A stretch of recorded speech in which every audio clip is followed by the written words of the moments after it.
Доброе утро всем тем, кто к нам присоединился. Мы напоминаем, что это прямой эфир программы «Салям». Это телеканал БСТ. В студии по-прежнему Юлия Самбердина и меня зовут Сеуш Шарамадзаде. И мы продолжаем тему паводка, что сейчас очень актуально в нашем регионе вместе с нашими гостями в студии. Это начальник отдела метеопрогнозов Гидрометцентра Башкирского управления по гидрометеорологии и мониторингу окружающей среды Гульназ Ахатовна-Загитова. Гульназ Ахатовна, доброе утро. Доброе утро. У вас, конечно, работа, знаете, профессия, прям как скороговорка утренняя. Да. Илья Ринатовна Каримова, заместитель председателя Государственного комитета Республики Башкортостан по чрезвычайным ситуациям. Доброе утро. Доброе утро. Ну все, ты сдал, Сивуш. Фу, сдал экзамен. Выдыхай. Девчонки, пожалуйста. Ну, мы вот буквально несколько минут назад прослушали доклад МЧС. Это служба готова к развитию событий по паводку, самому негативному прогнозу, да? Но по умолчанию, какова ситуация в целом? Прогноз, то, что мы видим, это активно теплеет на улице. Прогноз негативный или есть какие-то у нас... просвет. Свет в конце туннеля, да. По прогнозу нашего управления, в верхнем течении реки Белой максимальные уровни прогнозируются на 20-60 сантиметров выше нормы, в нижнем и среднем течениях около средних многолетних значений. Например, на Белой у города Уфа уровень прогнозируется в пределах 650-750 сантиметров, реки Уфа у поселка Шакша 680-780 сантиметров. Ну, например, у города Стерлитамак уровень прогнозируется на уровне 430-530 сантиметров. На Белой у города Бирск 640-740 сантиметров.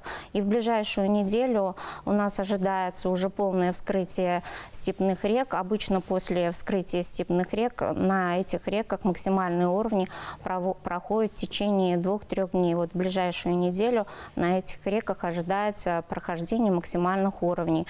А на реке Белой и у города Уфа и на реке Уфа у поселка Шакша прохождение максимальных уровней ожидается во второй декаде, период с 15 по 22 апреля. На остальных реках республики прохождение максимальных уровней ожидается во второй декаде апреля. Эти сроки в этом году сдвинулись на 10-14 дней раньше многолетних сроков, потому что все-таки на это сказался повышенный температурный режим в третьей декаде марта, когда у нас температура воздуха по республике была на 2 градуса выше нормы. И сейчас в начале апреля, в первой пятидневке, у нас наблюдается повышенный температурный режим. То есть прогноз такой очень волнующий, правильно я понимаю? Ну да, это около нормы, таких значений давно уже не было. Прошлое половодье у нас было самым экстремально низким за весь период наблюдения с 1877 года. Но главное, чтобы это половодье не было самым высоким с какого-то там 1800 года. Держим кулачки и пальчики. Как организуется реагирование Госкомитета на прогноз? В целом реагирование организовывается, мы заблаговременно готовимся к прохождению весеннего половодья, это начинается у нас еще зимой, определяются затороопасные участки на реках республики, у нас их, напомню, в этом году 62 затороопасных участка на территории 44 муниципальных образований, и там, где необходимо провести превентивные мероприятия, такие как распиловка, чернение, проведение взрывных работ, заблаговременно заключаются договора муниципалитетами, и при необходимости такие работы проводятся. В этом году взрывные работы проведены на территории 8 муниципальных образований. Также дополнительно, когда требовалась необходимость, в 2 муниципалитетах проводились дополнительные меры. Рука на пульсе. Да, конечно, ситуацию держим на контроле. Слушайте, у вас же есть гидромониторинг, правильно? Это возможно отслеживать уровни воды в реках. Как это вообще работает? Как помогает? Да, совершенно верно. Традиционно ежегодно нашими специалистами территориального центра мониторинга и прогнозирования чрезвычайных ситуаций Госкомитета на круглосуточной основе проводится мониторинг с помощью нашей системы геоинформационной системы «Паводок 2.0», которая включает в себя 57 автоматических постов, из них 54 расположены на реках республики, и 3 в прошлом году установили на крупных водохранилищах. Каждый пост оснащен фото-видеофиксацией, с помощью которой мы можем наблюдать и проводить мониторинг, анализ складывающейся обстановки, текущей обстановки, и также можем просмотреть динамику уровня воды также можем провести прогноз Но на не только вы ближайшие 2 можете пользоваться недели. этой системой, Да, правильно? совершенно Каждый верно. житель республики может сейчас по QR-коду отсканировать его с экрана своего телевизора или гаджета и принять участие Данная в анализе этих система, данных. она доступна для каждого жителя на сайте Госкомитета. Также вот по QR-коду, да, прошли без никаких логинов и паролей. И все автоматические посты отображаются. Если подъем уровня воды есть, это отображается на карте. Жители, которые используют данную систему, они ежегодно поступают и звонки в наш адрес, то есть вопросы, консультации. Если резкий подъем уровня воды пошел, некоторые граждане начинают обзванивать. Например, в выходные дни они планируют выехать в садовый участок, там располагается водный объект, и если они видят резкое повышение уровня воды, иногда созваниваются с нашими специалистами, уточняют, стоит ли выезжать или не стоит. Мы им даем свои рекомендации. Дорогу смоет. Что вдруг может быть? Теща попросила.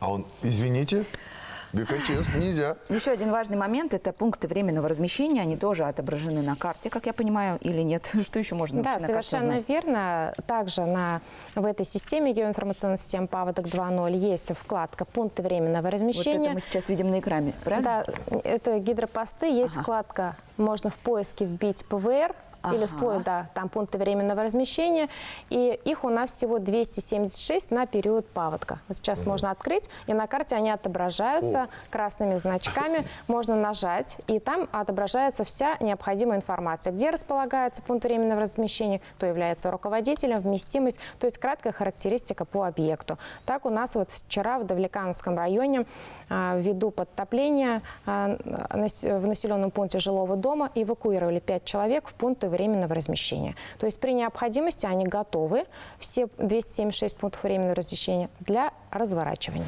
Слушайте, ну мы же понимаем, что это работа не только одного ведомства, да, это прям коллаборация, так скажем. Да, ваши коллеги вот в ЦУРе выступали сегодня из МЧС России по Республике Башкортостан. ГКЧС Республики Башкортостан тоже взаимодействует. Как проходит взаимодействие? Да, конечно, безусловно, взаимодействие организовано, работа слаженная, командная. Каждое ведомство знает, за что отвечает, да, и силы, средства при необходимости одномоментно приступают к реагированию. Также организовано взаимодействие с Башгидромедцентром по прогнозу смены экологии, по работе ГТС с Роспотребнадзором. В соответствии с распоряжением правительства Республики Башкортостан определен состав комиссии, в который включает в себя руководящий состав всех заинтересованных министерств и ведомств. Как часто происходят вот эти ваши заседания межведомственные, в связи с ситуацией? В этом году проведено 2 заседания. Это республиканское заседание комиссии по Республике Башкортостан по предупреждению и ликвидации чрезвычайных ситуаций, обеспечению пожарной безопасности. Он состоялся 7 марта. И 28 марта республиканская противопаводковая комиссия. При необходимости данные заседания будут проводиться и внеплановые, в зависимости от обстановки. Ну и важный, наверное, вопрос для наших телезрителей, и не только для них. Куда обращаться в случае подтопления? В случае подтопления нужно обратиться по единому номеру экстренных вызовов.